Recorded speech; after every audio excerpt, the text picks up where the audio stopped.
This message comes from the University of Kansas Health System. Understanding a patient's concerns starts with one thing: listening. They are committed to clinical excellence and building trust and understanding with every patient. More at kansashealthsystem.com. Just a heads up, y'all. This episode contains some strong language and descriptions of violence that might not be suitable for some listeners. You're listening to Code Switch. I'm Gene Demby. On October 7th, 2023, almost 1 year ago to this day, Hamas launched an attack in southern Israel, killing more than 1,200 people. They took another 250 people hostage. That attack shocked the world. It was, by some measures, the deadliest day for Israelis in the country's history, a day that was quickly compared to 9/11 and described by some as the single deadliest day for Jews since the end of the Holocaust. In the aftermath of this carnage, Israel's government vowed to take swift action. Almost immediately, the Israeli military launched its response, which at first took the form of bombing Gaza. Within hours, the region was in all-out war. But while the war in name was supposed to be between Israel and Hamas, it soon became clear that the vast majority of victims would be ordinary Gazans. Over the course of weeks, then months, then a year, the death toll for the people of Gaza would skyrocket from hundreds to thousands to tens of thousands, according to the Gaza Health Ministry. Their estimates, which don't differentiate between combatants and civilians, now suggest that more than 41,500 Gazans have been killed by the Israeli military in the past year. Many of those killed have been children. The past year has seen global protests calling for a ceasefire, urging the violence to stop, but the end still doesn't seem to be in sight. Hezbollah, which is based in Lebanon, and Iran have entered the fray, and diplomatic negotiations have proceeded in fits and starts with no clear resolution on the horizon. In the midst of all this bloodshed and destruction and despair, there are so many people whose stories need to be told, so much humanity being buried under the rubble, so many lives being reduced to statistics. And while we know we can't get into every story on this show, we wanted to revisit some really meaningful reporting that our colleague, Sandhya Dirks, brought to us back in November of 2023. This message comes from REI Co-op. You can't make more time, but when you opt outside, you can make the most of it. So make time for those early morning runs, last-minute ski trips, and timeless views. From small victories, big fails, and everything in between. And when you're ready, REI has the gear, clothing, classes, and advice to help you make the most of your time out there. Visit your local REI Co-op or rei.com/opt-outside. This message comes from ShipStation, your e-commerce command center. Take control of your growing order volume with ShipStation's all-in-one shipping software that centralizes your fulfillment, automates repetitive tasks, and delivers the best carrier rates all in one place. Integrate effortlessly with over 180 e-commerce platforms and marketplaces. Save time and scale efficiently with features like inventory synchronization. For a free 60-day trial, go to shipstation.com/NPR. This message comes from Progressive Insurance, where drivers who switch could save hundreds on car insurance. Get your quote at progressive.com today. Progressive Casualty Insurance Company and Affiliates. This message comes from the John D. and Catherine T. MacArthur Foundation, supporting creative people and effective institutions committed to building a more just, verdant, and peaceful world. More information is at macfound.org. In the fall of 2023, Sandhya was spending nearly all of her time trying to connect with Palestinian Americans, especially those with family in Gaza. People, she said, were desperate to be understood, not as terrorists or animals or even casualties or victims, but as full, complex human beings with stories and perspectives of their own. So today on the show, we're going to look back at two of the people that Sandhya got deep in conversation with. And just a note, the episode you're about to hear originally aired in November of 2023. So the references in this episode are from that time. First up is Tariq Luthun. I don't really identify as Palestinian American necessarily. I'm a Palestinian in America. I'm a Palestinian in the diaspora, because if it wasn't for what was happening in Palestine, who's to say I'd be in America in the first place? He lives in Detroit, Michigan. He was born in Dearborn, where his parents still live. Tariq does data engineering by day. By night, he's an activist and a poet. And I came to notice that being a writer, writing, it's kind of a common thing for a lot of Palestinians. The same way you're like, you're all writers. I'm like, yeah, we're all organizers and activists. Like, I don't know a single Palestinian who hasn't shown up to a protest, but I know plenty of people who are not Palestinian who've never been to a protest, who've never like had to call the representatives, who've never had to do any of these things. That to be Palestinian, unless you've been extremely sheltered your entire life, you will have at one point done.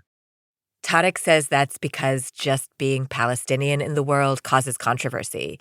And he says that's something that existed long, long before October 7th.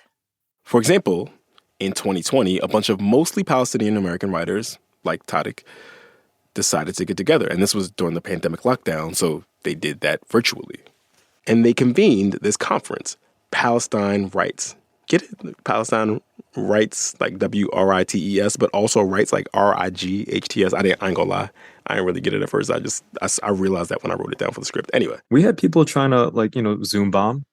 There are plenty of people who like folks who just found a way to get into the rooms. I don't know how you say, I don't know what the thing is. I just know people call it Zoom bombing, but also I don't know if I should say bombing. I might get in trouble for saying that as a Palestinian. The 2023 Palestinian Rights Festival, though, was held IRL in September on the campus of the University of Pennsylvania in Philadelphia. And it was not an official University of Pennsylvania event, but the school played host. From almost the moment it was announced, though, there was controversy, and I'm putting that very mildly. So lots of people were upset that there were folks on the festival's lineup who had been critical of Israel's policy toward Palestinians. And there was a lot of misinformation before the event about who was going to be there and what it was going to be about. Mm-hmm. And we know this gets tricky because anti-Semitism and anti-Zionism and just criticism of Israel's government's policies, those are all theoretically distinct ideas, but they tend to get collapsed together. And adding to that, you can find someone at any quasi-political event who might be there for janky reasons, and you can read the whole thing uncharitably because they're there. But the impulse to read something like this uncharitably is easier when a lot of folks already interpret certain things, like a gathering of Palestinian writers, as inherently antagonistic. Somebody hired a truck to drive around saying Jew haters. These people hate Jews. They want Jews to die. The organizers had to beef up security. I mean, the festival itself was really lovely, but we had to spend a lot of time talking about the ways in which we almost saw the literature festival get shut down. And after the pressure started mounting on her, the president of UPenn issued a statement condemning anti-Semitism, but maintaining that it was important that Penn remain a place open to ideas. And then October 7th happened. The controversy around a Palestinian writers' conference held in September got even more supercharged, and it became linked by its critics with the Hamas attacks in October. Wealthy donors pulled their funding from Penn. Some trustees resigned from the board. There are so many spaces where, like, even just advocating for Palestinians, for Palestinian lives, uplifting Palestinian lives, in a lot of ways, a lot of the rhetoric has been almost adjacent to the ways in which people would say Black Lives Matter, and people are saying, what about white lives? And I'm seeing the same type of thing happening where somebody's just I'm literally just affirming Palestinians and their right to exist. And then out of nowhere, people are like, well, about Jewish people? I was like, nobody said anything about Jewish people. Jewish people are fine. We're friends. I have so many Jewish homies. Like, I have so many of, like, actually some of, like, the most staunch supporters of Palestinian liberation have been my Jewish peers. Tariq says to have your entire identity prescribed as only existing in opposition to another group's identity, it's a kind of erasure. He says to be Palestinian and Palestinian American is so much more than that. It's a small and tight-knit community. Yes, I know Fady, though. So he's the other person that we're talking to, because I don't know why it ended up being primarily two male poets. Oh, who know each other. who know each other. But I didn't, look, the Palestinian community is small. The Gazan community is small. So that name he mentioned, that's the other person we're speaking with. My name is Fady Joudah. Fady Joudah is a physician. He's an award-winning poet. He was born in Texas, but he grew up in Libya and Saudi Arabia. And he came back to the U.S. to go to undergrad, then to go to medical school. That's when he says he experienced what it's like to be what he calls Palestinian in English. I learned that there was no recognition and hardly any room for receiving the Palestinian as a person with a right to a story. One of the other things you learn as being a Palestinian in English is that you're constantly encountered through necropolitics. You're only alive when you are dying.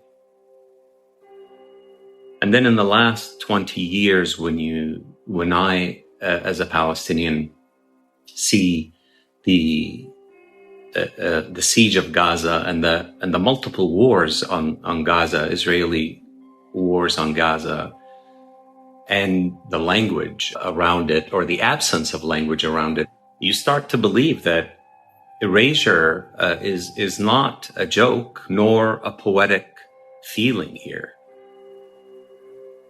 The Palestinian narrative has not been given a name yet. There has been very little permissibility for the human imagination to open up to the Palestinian narrative, to see it for what it is or what it has been, other than what we are fed it is and has been. And I sometimes find strange comfort in that, like that verse from the Quran, you cannot guide those you love to light, only God's will can. And in this case, I would say only history's archives can. Everything is quite documented, and it will come out, and people then will have to come to terms with it. A lot of Fady's family in Gaza, his cousins, his uncles, his aunts, have been killed in these most recent Israeli airstrikes. His parents are from there. They're from Gaza. They actually came to the United States as refugees. My mom had to leave behind people who had been less than 20 years earlier kicked out of their villages. Okay, explanatory comment time, y'all. This is a big one. So 20 years earlier, as Fady just said there, that was 1948. And that was when the land historically known as Palestine was under the colonial control of the British Empire. And to end that mandate and to address the horrors of the Holocaust, the United Nations came up with a plan. The plan was to create a nation for the millions of European Jews who had been displaced in that genocide. That plan was to divide the land of Mandatory Palestine into two separate states. And they gave more than half of this land for the establishment of a Jewish state. So leaders of surrounding Arab countries rejected what they saw as an unfair proposal. And when that mandate for British control ended and the Brits left, they sent in their militaries. This became what is known in the U.S. as the Arab-Israeli War. In Israel, it's known as the War of Independence. Palestinians call it the Nakba, which in Arabic means catastrophe. The catastrophe refers to the mass displacement of hundreds of thousands of Palestinians who weren't allowed back. They still aren't. And just a quick side note, y'all. Our Play Cousins over at Luthun have a great episode about this called Palestine, which dives very deeply into all this history, and you should go holler at it. Fady's dad was a child in 1948. His mom, who was younger than his father, she was 7 during the next war in 1956. And after the two got married, the reason they fled to the U.S., that was another war in 1967. Fady's dad is a historian. He says that's the lens through which he learned all of this. When you hear Fady talk about the history of Palestine, it's like he's reciting an unending list of death and displacement. By 1948, 1956, there's a war for many. And 11 years later, the 1967 war, military occupation of the Gaza Strip by Israel. It's taken me years to realize the level of hidden pain that they had both been dealing with all their lives, so that this is not the narrative they can tell completely or cohesively, if you will. My son, years ago, we all went out to dinner, and he was talking to my dad about some event in 1948 during the war.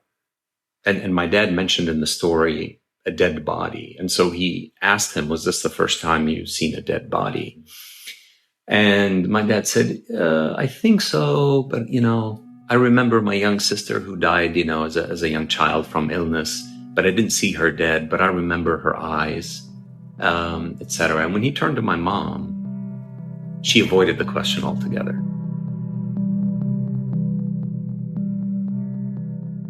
Just last week, my mother, for the first time, was telling me a story about 1956 when she was 7 years old. And she mentioned to me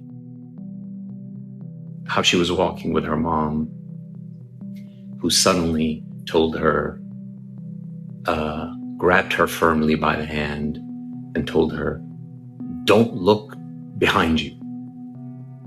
Keep walking straight. And there was a Palestinian forced probably to load up the bodies of other dead Palestinians on his donkey cart. Israeli soldiers marching by. And when she looked, she saw them shrouded and still dripping with blood. And her mom, my grandma, saw the terrified look on her face. And my mom, what she remembers about that too is the force with which my grandma yanked her arm and told her, I told you not to look. But that was nearly 7 years later that she would come and tell me this memory, even though her grandson had asked her point blank. She either did not have the memory close enough to the surface to share, or wasn't willing.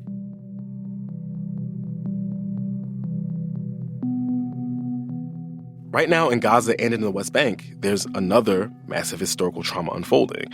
This is from the Associated Press, quote, the soaring death toll from the bombardment is unprecedented in the decades-long Israeli-Palestinian conflict, end quote. Fady and his wife, they've got 2 kids. He says he's got the same impulse that his parents had, to protect them from all of this. So I think I didn't want to burden my son with that, but then I realize now that, whether I like it or not, I have to. Fady's parents live not far away from him in Houston. But right now, him, his parents, his wife, and their son, they're all living under the same roof, pretty much since the bombing in Gaza began. They don't talk much about what is happening in the news, even about the family that they've lost. But there's comfort, whatever comfort is possible, from being together. When we come back, what it means to be Palestinian beyond all this suffering. I think about playing soccer in the garage with my cousins, eating some seeds, drinking tea with your family. Stay with us, y'all. You're listening to Code Switch from NPR. This message comes from Progressive Insurance. You call the shots on what's in your podcast queue. Now you can call them on your auto insurance too with the Name Your Price tool from Progressive. Tell Progressive how much you want to pay for car insurance, and they'll show you coverage options within your budget. Get your quote today at Progressive.com. Progressive Casualty Insurance Company and Affiliates. Price and coverage match limited by state law. This message comes from IBM. Your business deploys AI pilots everywhere, but are they going anywhere? Or are they stuck in silos, exhausting resources, unable to scale? Maybe you don't need hundreds of AI pilots. You need a holistic strategy. IBM has 65,000 consultants with Gen AI experience who can help you design, integrate, and optimize AI solutions. So you're not just deploying AI, you're scaling it across your business. Learn more at ibm.com/consulting. IBM. Let's create. Support for NPR and the following message come from Amazon Business. Everyone could use more time. Amazon Business offers smart business buying solutions so you can spend more time growing your business and less time doing the admin. Learn more at amazonbusiness.com. This message comes from the Kresge Foundation. Established 100 years ago, the Kresge Foundation works to expand equity and opportunity in cities across America. A century of impact, a future of opportunity. More at kresge.org. Gene. Sandhya. Code Switch. And we're back, revisiting reporting from November of 2023, when Sandhya was reporting on how Palestinian Americans were processing the ongoing violence in Gaza that had begun after Hamas's attack in Israel on October 7th. So when we left off, y'all, we were talking to Fady, Joudah, and Tariq Luthun. They're both poets who have family in Gaza. I first talked to Tariq in early October. His parents live nearby him in Dearborn, but he has lots of extended family members in Gaza. I asked him to keep me updated, and almost immediately, he started sending me voice notes. Hey, Sandhya. So, I don't know what I've already told you. I haven't slept much, barely have time to, engage in the act of living. I worry about my family. I said it before. Half of them have evacuated south, Half of them have evacuated south. The other half have not, for those who weren't already there. And, I check in with my mom and my dad each day and I say, are there updates? Are there updates? Are there updates? And, luckily all of my family members are okay for now. But that doesn't mean that I don't feel everything that's happening. And I don't see the pain in my friends who have lost so many loved ones. I know of folks in different group chats who have lost, whole parts of their families. And so that's been devastating. And it feels like there's no end in sight because we basically are being slaughtered, and then we're being blamed for being slaughtered. And then whenever we're not being gaslit on our own slaughter, we are erased as if we don't exist and that this isn't happening to us. So, yeah. So Tariq was telling us this not long after Hamas attacked Israel on October 7th. So there had been this outpouring of sympathy for Israelis from officials and institutions here in the United States that we talked about. But as the death toll in Gaza keeps climbing, there still haven't been many official expressions of support towards Palestinians in Gaza. Around a week or so into the bombardment of Gaza, Fady made the rounds on a couple of cable TV shows, Jen Psaki and ABC. He didn't really want to, he says, but he was asked by a Palestinian nonprofit that uplifts Palestinian voices in the media. He says he's already lost dozens of relatives in the airstrikes over the last week. Fady Joudah joins me now. Fady, I want to first offer my deepest condolences for the On that TV hit, Fady was sandwiched between a spokesperson for the Israeli military and the former U.S. ambassador to Israel. I am completely drowned by whether you call them pro-Israel voices or anti-Palestinian voices. Fady says the people who were on either side of him, they have political power in a way he doesn't. But Fady says it's not about one TV show. He says he sees small ways in which not just Palestinians, but Arabs and Muslims are subtly dehumanized so that their deaths don't matter. Because if you develop doubts about Arab identity, or I should say Arab humanity, then as we see, it becomes totally permissible to sanction the murder of Palestinians at a state level. Every time I've been on the news, a few times I've been on the news, they ask me, do you have pictures of your lost loved ones? And I said, I don't have pictures. And there are reasons for this. And those reasons are also not part of the national narrative. The reasons are because I can't go back, and I haven't been able to go back into Gaza for 20 years to be able to have any memories with them that are my own. And if I could get in touch with them during this time, do you think I'm going to ask them for pictures so I can display them on American TV so I can win a few public opinion points? I couldn't bring myself to do that. I'm not here to appear yet again as another grieving Palestinian so that I can only be seen as human when I am,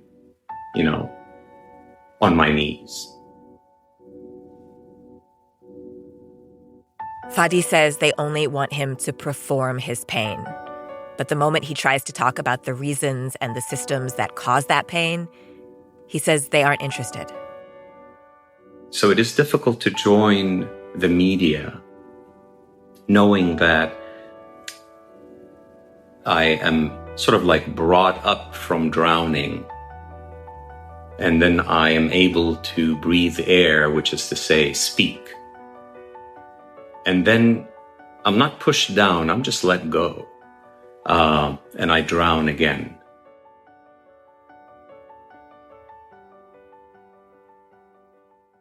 And then there's that question. Y'all know the one I'm talking about. It's the question so many Arabs, so many Palestinians, just anybody who sympathizes with Palestinians gets asked in moments like this one. Do you condemn Hamas then? Go viral. Do you condemn the murder of women and children in the streets by Palestinian terrorists? Do you condemn what the Hamas terrorists did in Israel on Saturday?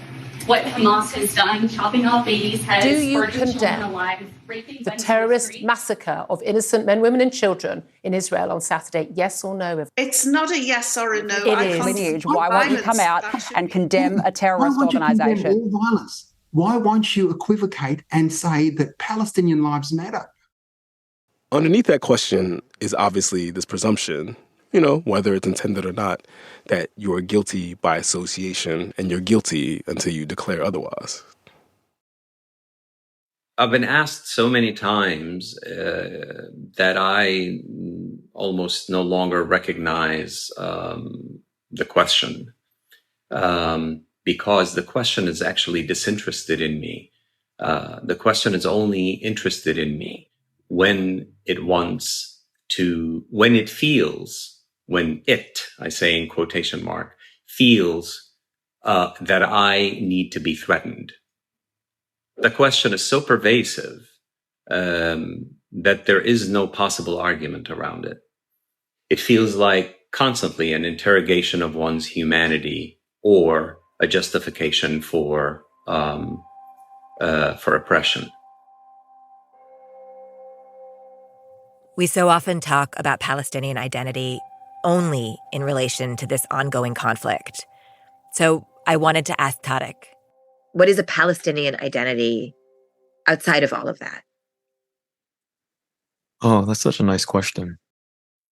First and foremost, to be Palestinian is to be resilient. But I don't think resilience is unique to the Palestinian community. I think so many communities, including like the Jewish community, are very resilient. And I think ultimately it's what you do with that resilience and what you do in the aftermath of your survival that really dictates who you are. For me, when I think about being Palestinian, I think about playing soccer in the garage with my cousins. It is eating delicious food. It is going to weddings and spending time with your loved ones. It is staying up late at night where you can just enjoy the breeze of the evening, eating some seeds, drinking tea with your family.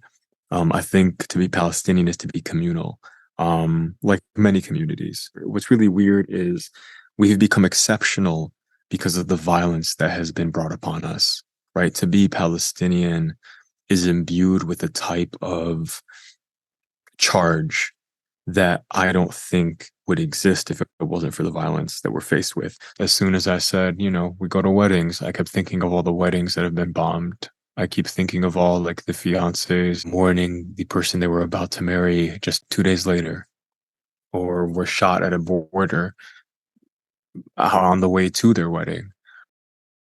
And so like that stuff has been happening forever. It's been happening for decades. But, now we get to be put out of our misery at a faster pace. All of that makes me think of something Fady said. He told us that Palestinians are people who have been, quote, bombarded to forgetfulness, bombarded to erasure.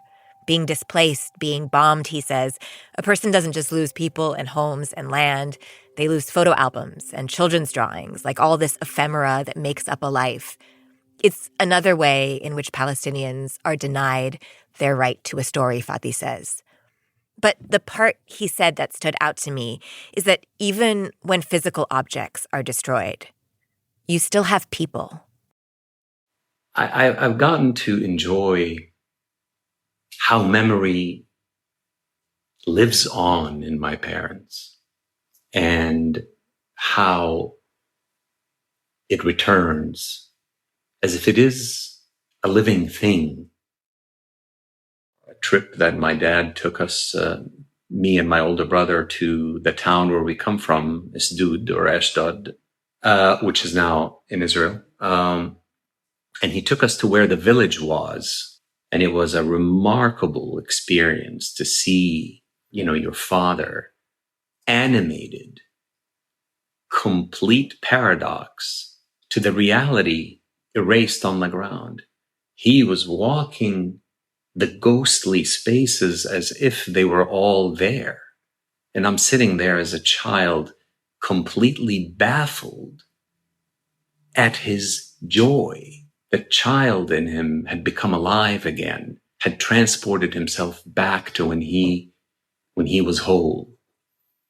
Even when we're silent, or when that particular language of that memory is no longer spoken, it lives in us.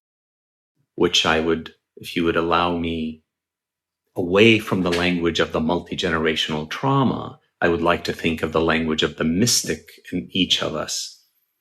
How is it that early humans knew that stars were dead? They knew it. You can read poems from 1,000 years ago, and you can tell that these people knew, that the light was already from the past. Fady is, of course, himself a poet, and he speaks in metaphors and in ways that are big and profound. Not all of his poems are about loss and exile and oppression. Being Palestinian, he tells us, it's just so much bigger than that. One of the things we asked was for him to read one of his poems. It's from a collection he published in 2021, Tethered to Stars. This one's called Canopus, or maybe some Canopus, some people call it. It's the brightest star in the southern hemisphere after, Sirius is a northern star and it's the brightest in the entire sky. But I think it's also a character in Greek myth.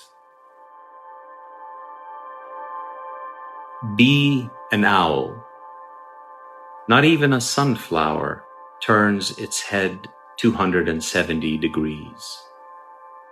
But may the need to ask me about my darkness never command you. Be a sunflower. Grow old to face east, warm in the morning, kind to insects and bees. And may our overlap be two, light and light, in mouths that vary the 99 names for snow.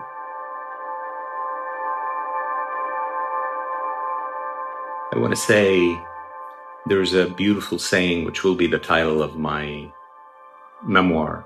The remainder is in your life. And it is a saying in Arabic you say to someone who had lost someone. So you come to them and you say, the remainder is in your life. Like, I am sorry that you've lost your wife or your husband. And they say, so you say to them, the remainder is in your life. And the bereaved says back, and in yours. And it is a saying that believes in the continuum of memory and of the life force, right? And so we can say that What we have done today is us sharing the remainder in the lives of those who have been lost.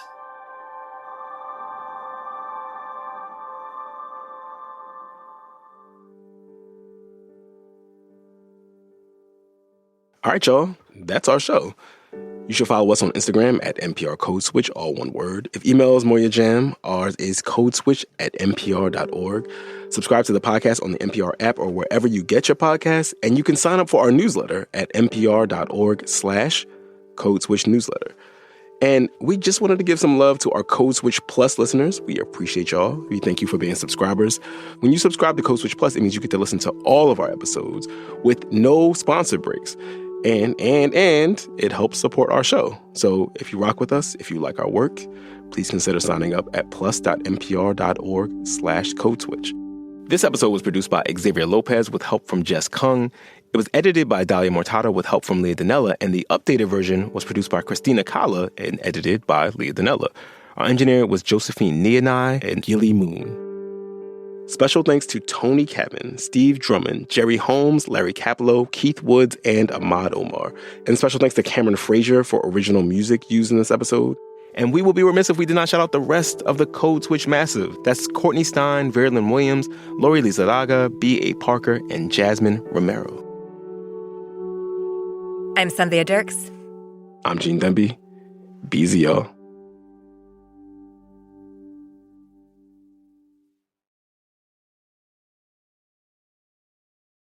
Support for NPR and the following message come from Rosetta Stone, the perfect app to achieve your language learning goals no matter how busy your schedule gets. It's designed to maximize study time with immersive 10-minute lessons and audio practice for your commute. Plus, tailor your learning plan for specific objectives like travel. Get Rosetta Stone's lifetime membership for 50% off and unlimited access to 25 language courses. Learn more at rosettastone.com/NPR. This message comes from NPR sponsor Charles Schwab. Independent financial advisors focus on building a relationship with you that goes beyond your portfolio. As fiduciaries, they must act in your best interest always. The relationship they have with you will be based on transparency and trust, and they are committed to bringing you advice that fits your values. That's why Schwab is proud to support them. Visit findyourindependengadvisor.com.